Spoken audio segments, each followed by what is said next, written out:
मूर्छित हो जाते हैं, मूर्छा से जब सचेत होते हैं तो आत्मचिंतन करते हैं। कहते जब आप आत्मचिंतन करेंगे तब आपको पता चलेगा कि आपने कौन सी गलती की, कौन सी भूल की है।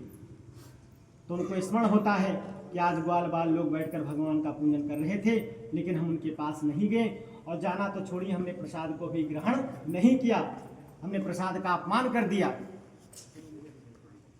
अब जब प्रसाद का अपमान कर दिया, जिसके प्रभाव से ऐसा हुआ, राजा तुरंत देखिए उल्टे पांव लौटते हैं और वहाँ वटवृक्ष के नीचे जाते हैं और भगवान का स्मरण करते हैं, ध्यान करते हैं कि श्रीमन नारायण नारायण नारायण, भजमन नारायण नारायण नारायण, कि प्रभु हम मृत्यु लोक के प्राणी, निर्बल याचक और अज्ञानी, निर्बल याचक और ज्ञानी, कृष्ण हरे गोविंद हरे मोहन माधव, कृष्ण हरे मोहन माधव कृष्ण हरे, कि मन में प्रेम के दीप जला दो।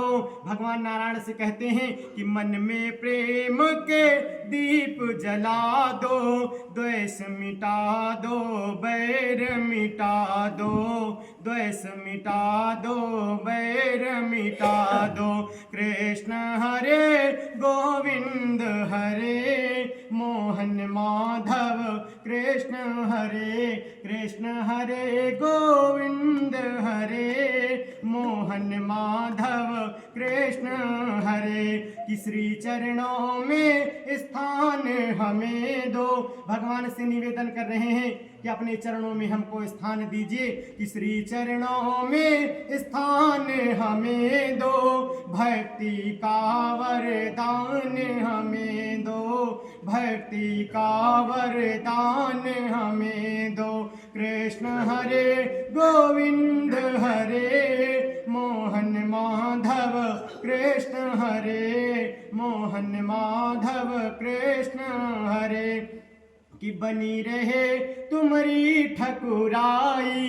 देखिए शालिग्राम भगवान को ठाकुर जी महाराज कहा गया है, शालिग्राम भगवान को ठाकुर जी महाराज कहा गया है, तो कहते हैं कि बनी रहे तुम्हारी ठकुराई, चाकर रखो देव सेवकाई, चाकर रखो देव सेवकाई, कृष्ण हरे गोविंद हरे मोहन माधव, कृष्ण हरे मोहन माधव कृष्ण हरे, कि सेवा का फल बस यही मांगे, कि सेवा का फल बस यही मांगे, जन्म जन्म तुम पद अनुरागे, जन्म जन्म तुम पद अनुरागे, कृष्ण हरे गोविंद हरे मोहन माधव कृष्ण हरे मोहन माधव कृष्ण हरे। बोल दे सच्चिदानंद भगवान की, विष्णु भगवान की। देखिए भगवान से निवेदन करते हैं, बार बार निवेदन करते हैं, भगवान प्रसन्न हो जाते हैं।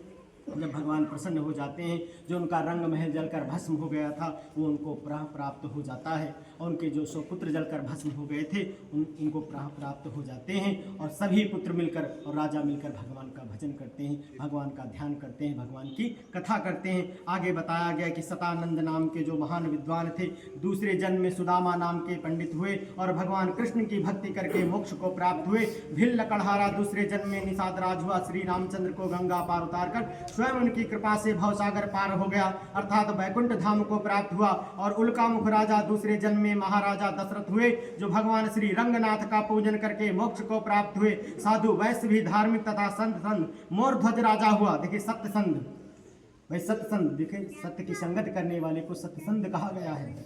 मोरध्वज राजा हुए, भाई जो सत्य की संगत करता है उसे सत्यसंध कहते हैं। मोरध्वज राजा हुआ, वह ऐसा सत्यवादी धार्मिक राजा था कि अपनी स्त्री के साथ अपने पुत्र का दाहिना अंग काटकर भगवान रावण रूपी श्री कृष्ण को देना स्वीकार किया। देखिए थोड़ी सी कथा बताई गई इसमें कि जो है मोरध्वज राजा हैं, इनकी भगवान कृष्ण भगवान परीक्षा लेने आते हैं, सिंह को साथ में लेकर आते हैं, कहते हैं आप हमको भोजन करवाइए, और भोजन कोई ऐसा वैसा नहीं, अपने पुत्र के दाहिने अंग का मांस हमारा सिंह खाएगा, उसको आपको खिलाना पड़ेगा। बता रहे हैं कि आपके पुत्र जो है उसका दाहिने अंग का मांस हमारा सिंह खाएगा। आप खिला पावे तो खिलाइए। भाई हम तो सात्विक भोजन करेंगे। भगवान कृष्ण बूढ़े दंडी का भेष बनाते हैं और साथ में सिंह लेकर आते हैं, मोरध्वज राजा के महल में प्रवेश कर जाते हैं।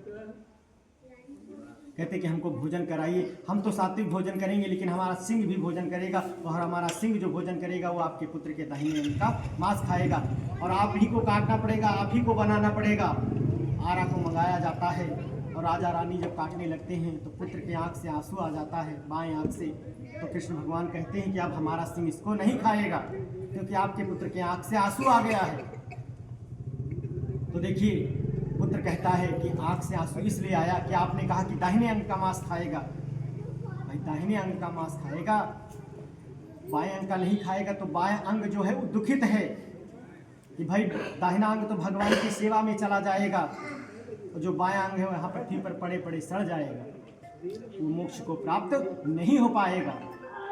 इसलिए बायां अंग जो है वो रो रहा है, रुदन कर रहा है। ऐसी वाणी जब भगवान सुनते हैं तो देखिए बालक को अपने हृदय से लगा लेते हैं। वो बालक को हृदय से लगाते हैं, राजा को वैकुंठ धाम देते हैं। तुंगध्वज राजा दूसरे जन्म में स्वयंभू मन हुए, वह संपूर्ण भागवत की कथा सुनकर मोक्ष को प्राप्त हुए। इत पंचम अध्याय संपन्नः। बोले सच्चिदानंद भगवान की, विष्णु भगवान की।